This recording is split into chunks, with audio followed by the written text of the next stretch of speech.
أنا تحية كاريوكا.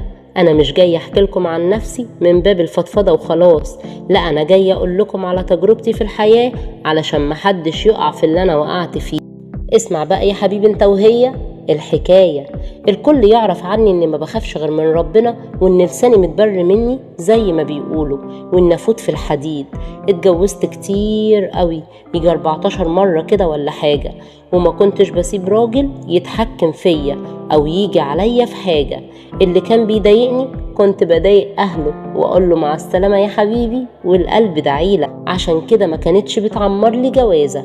اتجوزت الباشا والضابط والدكتور والطيار ورجل الأعمال والمخرج والمغني والممثل، طبعا كلهم أمارات. كفاية إن منهم رشدي أباظة وأحمد سالم.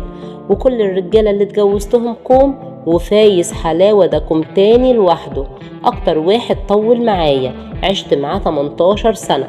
والغريبة إن كل الرجالة اللي اتجوزتهم كنت أنا اللي بسيبهم، إلا ده هو اللي سابني ورماني في الشارع وسرق شقة عمري. حتى شقتي اللي عملتها بعد تعب السنين استولى عليها.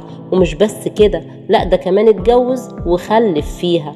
طبعا عايزين تعرفوا اتجوز مين، ومين دي اللي تقدر تخطف راجل؟ من تحية كاريوكا. أيوة، هي المذيعة في ريال صالح. المهم مش هطول عليكم، كل ده بسبب التوكيل اللي كنت عاملهوله. خلي بالكم. المهم ناس كتير اتوسطت في انها تحل المشكلة دي وتخليه يرجع لي شقتي، منهم الشيخ الشعراوي. بس كل المحاولات دي فشلت، فقررت ارفع عليه قضية. معرفش، بعد ما رفعت القضية لقيتني بكلم المحامي وبقوله وقف كل حاجة، انا مش عايزة حاجة منه خلاص. وكل اللي كان بيسألني انت ايه اللي بتعمليه ده، كنت بلاقي نفسي بقول خلاص، هو اتجوز ومعاه مراته وبنته طفلة صغيرة، هيروح بيهم فين؟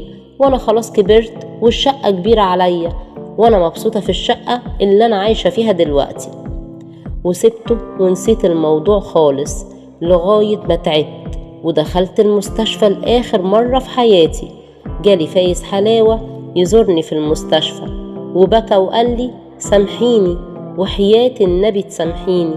بس أنا خلاص كنت بودع الدنيا كلها بكل الوحش أو الحلو اللي فيها. وكل اللي عاوزاه منكم بلاش الثقة العامية، وياريت تفتكروني بدعوة حلوة.